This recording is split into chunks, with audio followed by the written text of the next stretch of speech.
Bien, nos indican que ya estamos en contacto con la asambleísta Ana Galarza, asambleísta por Tungurahua. Vamos a hablar sobre el tema del IVA que estaba en tratamiento al interior de la asamblea y ya resolvieron, y eso obviamente no en base a las aspiraciones del presidente de la República y del gobierno de incrementar el IVA en 3 puntos, del 12 al 15%. ¿Qué pasó en la asamblea y cuál fue la posición de Ana Galarza? Vamos a conocerlo. Buenos días, ¿cómo le va? Buenos días, muchas gracias por la invitación a este espacio. Un saludo cariñoso para quienes nos están acompañando. Como es de conocimiento público, en días anteriores se trató en la Asamblea Nacional no solamente el tema de la subida del IVA, sino también nosotros votamos otras alternativas que no generarían un impacto directo a la economía de la clase media y de la clase baja, porque no nos olvidemos que pagar el IVA es exactamente lo mismo para el que gana el salario básico unificado como para el que gana $10,000. Así que hubo otras propuestas que también se votaron en la Asamblea Nacional en distintos bloques. El presidente pedía solamente subir el IVA y la Asamblea Nacional le entregó mucho más para que pueda contar con recursos para dotar de todo lo necesario a la Policía Nacional, a Fuerzas Armadas. Probablemente los titulares de diferentes medios de comunicación era señalar que la Asamblea Nacional no aprobó la subida del IVA, y es cierto, la Asamblea Nacional no aprobó que suba el IVA, pero sí aprobó un impuesto para que los banqueros paguen. Se aprobó un impuesto para que las empresas que han tenido una superutilidad igual paguen más. También se votó el tema del impuesto de salida de divisas, que de igual manera la Asamblea Nacional subió, y también se votó para que se baje del 12 al 5% de impuestos los materiales de construcción, además del tema del IVA. Entonces se votaron diferentes cosas A ver, a ver, porque nosotros creemos a que ver, pueden haber diferentes opciones. a ver. Sobre las fuentes alternativas que proponen ustedes, ¿qué posibilidades hay de que el recurso se efectivice cuanto antes con esas fuentes? Porque entendemos que esta es la preocupación del gobierno. O sea, se requiere dinero de manera urgente para mantener a los militares en las calles luchando contra el terrorismo. Y el gobierno ha dicho que una de las fuentes rápidas de recaudación para poder cumplir con estas obligaciones es el IVA. Sí, una de las fuentes rápidas, así también como las otras que fueron aprobadas por la Asamblea Nacional, son las vías más rápidas para que el gobierno pueda contar con esos ingresos, pero nosotros, al menos yo personalmente considero que quien más tiene que ser quien colabore. Lo que pasa es que no se están dando cuenta que la economía familiar que subsiste con el salario básico unificado cada mes, si en este momento a duras penas llega a fin de mes, cuando le toque pagar más impuestos, va a tener una economía mucho más golpeada, una economía familiar, me refiero.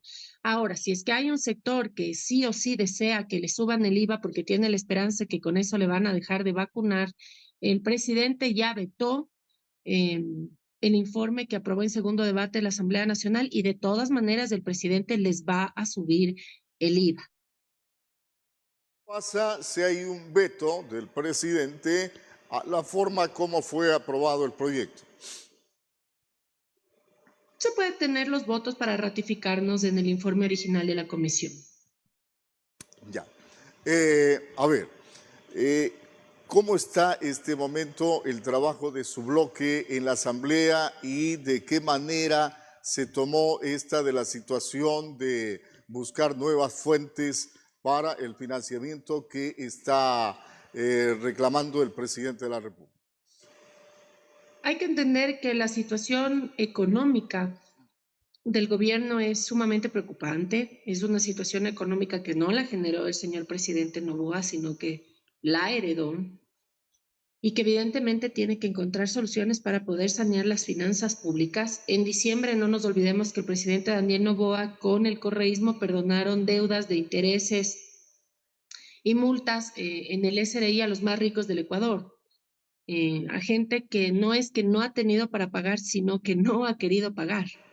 Yo no pude votar a favor de eso porque yo conocía también en diciembre, al igual que el presidente, que el Estado ecuatoriano estaba quebrado. Entonces, ¿cómo le perdonas lo que debe a los más ricos del país, sabiendo que el Estado ecuatoriano necesita recursos económicos? No tiene sentido. Segundo punto, hoy, por ejemplo, vamos a votar la ley de extinción de dominio, que es una ley que nos va a permitir incautar sin sentencia ejecutoriada los recursos mal habidos, los recursos que han sido fruto de actos delictivos, de actos reñidos con la ley. Perú, por ejemplo, cuando tuvo su ley de extinción de dominio, recuperó miles de millones de dólares. Este gobierno puede levantar impuestos, pero si es que hay funcionarios que siguen haciendo de las suyas, siguen despilfarrando los recursos de los ecuatorianos, por más impuestos que les pongan con el pretexto de seguridad, no va a haber plata que alcance. Y por eso es importante que no solamente nosotros le apoyemos al gobierno para que pueda tener recursos para combatir la inseguridad, para que puedan dinamizar la economía, sino también es importante cuidar que esos recursos no sean utilizados de maneras inadecuadas. No nos olvidemos cuando el correísmo alzó el IVA. Tenía una mayoría en la Asamblea Nacional aplanadora y alzó el IVA porque estábamos viviendo igual una situación complicada, que era la del terremoto, así como ahora estamos viviendo una situación complicada por el tema de inseguridad. Y lo que pasó fue que una vez que nos alzaron el IVA, bajó la recaudación, porque si a las personas ya no les alcanza, ya no pueden comprar. Es decir, puede ser el IVA una forma rápida de cobrar impuestos, sí, pero que baja la recaudación también. Y para eso ya existen los antecedentes de lo que sucedió en el terremoto de Manabí.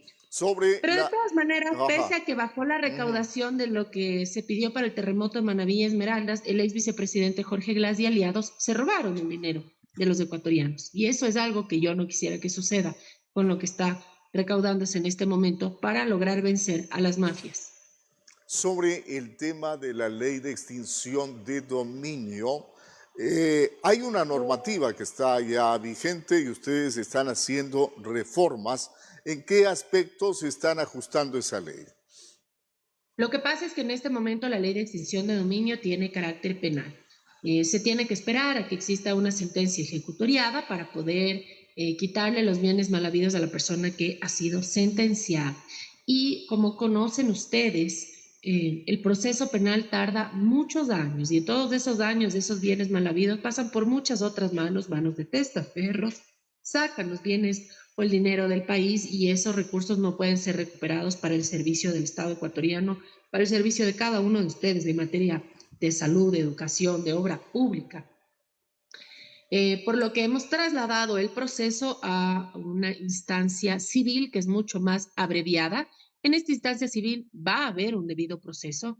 Ese debido proceso, si es que hay alguien que se sospecha que tiene dinero fruto de actividades ilícitas, va a tener que justificar cuál es el origen de sus bienes o de sus recursos. Ese es el debido proceso. Si es que hay alguien que puede justificar que tiene un origen lícito, no se le va a quitar. Si es que hay alguien que no puede justificar el origen de sus bienes, el Estado le va a incautar. Después de un debido proceso, pero en el ámbito civil, que es mucho más abreviado que el ámbito penal. Esto sin perjuicio de que si existe la sospecha del cometimiento de un delito, el proceso penal se desarrolle de forma paralela. Bien, gracias por estar en contacto con nosotros en esta primera emisión del informativo acá en Santo Domingo de los Áchilas a través de Majestad Televisión. Ana Galarza, asambleísta por Tungurahua, sobre el tema del IVA en la Asamblea Nacional. Gracias, asambleísta. Muchas gracias a ustedes, un abrazo cariñoso hasta Santo Domingo de los Áchilas.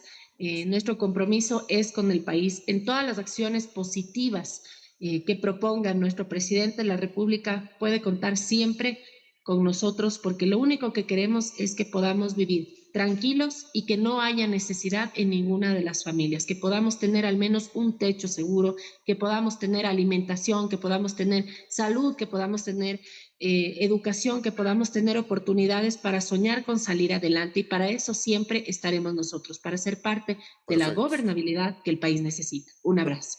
Perfecto, igualmente. Vamos entonces con más